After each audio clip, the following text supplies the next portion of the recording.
Hello everyone, welcome back to my channel and I hope that you're all doing very well. So in today's video we'll be discussing a poem written by Tito Mukhopadhyay. हमारी poem का title है poem 1। तो इस poem को start करने से पहले हम टीटो मुखोपाध्याय के बारे में थोड़ा सा जान लेते हैं। तो टीटो मुखोपाध्याय जो है ये इंडियन पोइट और राइटर हैं, ठीक है। And he was born in 1989 और इनको बचपन से ही एक डिसऑर्डर था, हम कह सकते हैं डिसेबिलिटी टाइप। इनको ऑटिज़म था। अब ये क्या होता है, ये एक तरीके से डिसऑर्डर है जो कि न्यूरो डेवलपमेंट कंडीशन होता है।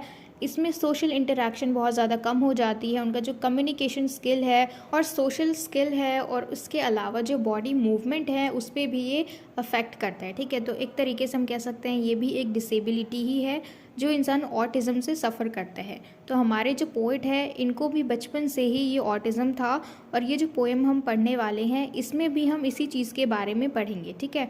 और ऑटिज़म जो है ये एक तरीके से लोग को बहुत ज़्यादा वीक बना देता है, किसी भी इंसान को, किसी भी पर्सन को। और हमें एक बात को ध्यान में रखना है कि ऑटिज़म जो है ये कोई मेंटल प्रॉब्लम नहीं है, ठीक है, मेंटल इलनेस नहीं है, लेकिन ये फिर भी मतलब लोग को मेंटली वीक कर देता है और फिज़िकली भी वीक कर देता है। इसमें सबसे ज़्यादा मेन चीज़ क्या होता है कि इंसान जो है वो किसी दूसरे से बातचीत नहीं कर पाता, उसका जो इंटरेक्शन है, कम्युनिकेशन स्किल है वो बहुत ज़्यादा कम हो जाता है, उसकी सोचने की शक्ति भी बहुत ज़्यादा कम हो जाती है। मतलब जो इंटेलिजेंस नाम की चीज़ होती है ना वो नहीं रह पाती उस इंसान में। तो टीटो मुखोपाध्याय जो है वैसे तो ये इंडियन है, ठीक है, इनका जन्म इंडिया में ही हुआ था, लेकिन जब ये 13 ईयर्स ओल्ड के थे, जब ये 13 साल के थे, तब ये अपनी मदर के पास चले गए थे जो कि अमेरिका में थी, यूएस पे थी।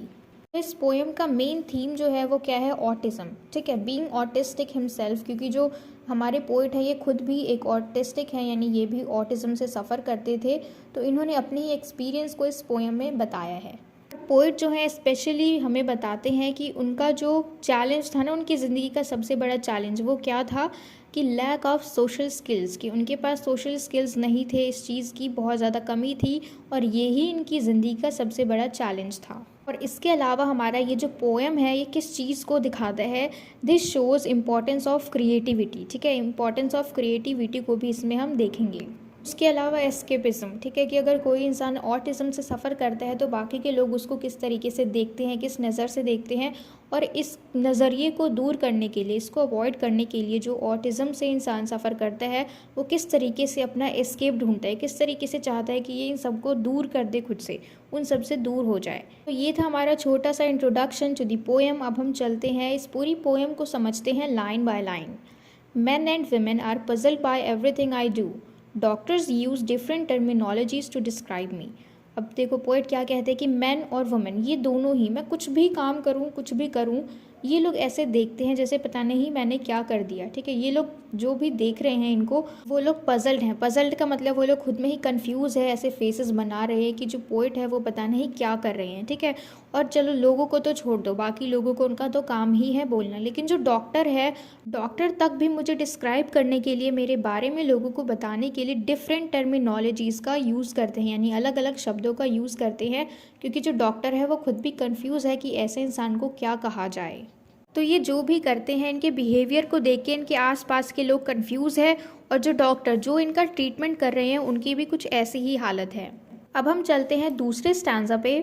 आई just wonder the thoughts are bigger than I can express, every move that I make shows how trapped I feel under the continuous flow of happenings. तो पोइट जो है वो कहते हैं कि मैं सिर्फ चकित हो जाता हूँ, क्योंकि जो भी चीज़ मैं सोच रहा हूँ, जो भी मेरी थिंकिंग है वो बहुत ज़्यादा बड़ी है और इस चीज़ को मैं बिल्कुल भी एक्सप्रेस नहीं कर सकता। कहते हैं every move that I make shows how trapped I feel, मतलब जो भी वो मूवमेंट करते हैं अपनी बॉडी से और वो नहीं कर पाते, वो मजबूर हैं, क्यों, क्योंकि उनको ऑटिज्म है, ठीक है। तो इसलिए ये सफ़र कर रहे हैं और जब भी ये हिलने डुलने की कोशिश करते हैं और जिस तरीके से ये चाहते हैं वैसा नहीं कर पाते, तब इनको अच्छी तरीके से पता लग जाता है कि ये कितने ज़्यादा ट्रैप्ड हैं and under the continuous flow of happenings, और बाकी सारी जो चीज़ें हैं उनके आसपास वो होती जा रही हैं कॉन्टीन्यूसली। अब हम चलते हैं थर्ड स्टैंजा पे। The effect of a cause becomes the effect of another effect and I wonder, I think about the times when I changed the environment around me with the help of my imagination I can go places that do not exist and they are like beautiful dreams। तो देखो ये कहते हैं the effect of a cause becomes the cause of another effect, मतलब जो भी चीज़ हो रही है उसका कुछ रीज़न है और उसी कुछ रीज़न की वजह से फिर से कुछ ना कुछ हो जाता है। फिर वो कहते हैं आई वंडर, उन्हें लगता है कि ये कभी कभी उस टाइम के बारे में सोचते हैं जब ये अपने आसपास का पूरा एनवायरनमेंट ही चेंज कर देते हैं with the help of his imagination, अपनी इमेजिनेशन के थ्रू। यानी ये अपने आसपास के लोगों को नहीं देखना चाहते, उनसे एस्केप करना चाहते हैं खुद को, ठीक है। तो जब भी ये व्याकुल होते हैं अपने आसपास के लोगों को देख के तो ये बहुत ट्राई करते हैं कि ये अपनी इमेजिनेशन के थ्रू इन सारी चीज़ों से अपना दिमाग हटा के उस जगह पे चले जाए जो कि इनकी इमेजिनेशन है, ठीक है। और ये अपनी इमेजिनेशन से ऐसी दुनिया में जाना चाहते हैं जो एग्जिस्ट नहीं करती है लेकिन वो बहुत ज़्यादा सुंदर है। कैसी है? बिल्कुल सुंदर सपने जैसी है। तो यहाँ पे हम देख सकते हैं क्योंकि इनका जो कम्युनिकेशन स्किल है, जो इंटरेक्शन है लोगों के साथ, वो बिल्कुल भी नहीं है और जो भी ये करते हैं लोग इनको अजीब अजीब नज़रों से देखते हैं जैसे पता नहीं इन्होंने क्या कर दिया हो। तो इन सारी चीज़ों से ये बचना चाहते हैं और बच के अपनी एक इमेजिन्ड दुनिया में जाना चाहते हैं। अब हम चलते हैं लास्ट स्टैंजा पे। But it is a world full of improbabilities racing towards uncertainty. तो पहले तो जो हमारे पोइट हैं वो सोचते हैं कि वो अपनी इमेजिनेशन के थ्रू ऐसी दुनिया में जाएंगे जो बहुत खूबसूरत है, लेकिन उनको ये बात कहीं ना कहीं मालूम है कि ये बिल्कुल भी रियल नहीं है। फिर इसीलिए वो इस पोएम के लास्ट में कहते हैं कि but it is a world full of improbabilities racing towards uncertainty, कि लेकिन ये ऐसी दुनिया है जो कभी भी रियल हो ही नहीं सकती है, ठीक है। इसमें सिर्फ वो सोच सकते हैं, वो चाह सकते हैं कि सब कुछ अच्छा हो उनके लिए, वो दुनिया बहुत खूबसूरत है, लेकिन ये बिल्कुल भी रियल नहीं है। Full of improbabilities racing towards uncertainty, यानी कोई ये इस बात की श्योरिटी नहीं है कि ऐसी दुनिया एग्जिस्ट करती भी है या नहीं करती है जो वो इमेजिन करते हैं। किस लिए? ताकि जो उनके आसपास के लोग हैं उनको अवॉइड करने के लिए, उनसे दूर जाने के लिए। तो इन्हीं कुछ 2 लाइनों के साथ हमारी ये पोएम एंड हो जाती है। और जो हमारे पोइट हैं, क्योंकि वो इस चीज़ से सफ़र कर रहे थे, वो ऑटिज़म से सफ़र कर रहे थे और इसीलिए ये पोएम जो है उनके एक्सपीरियंस के ऊपर बेस्ड है।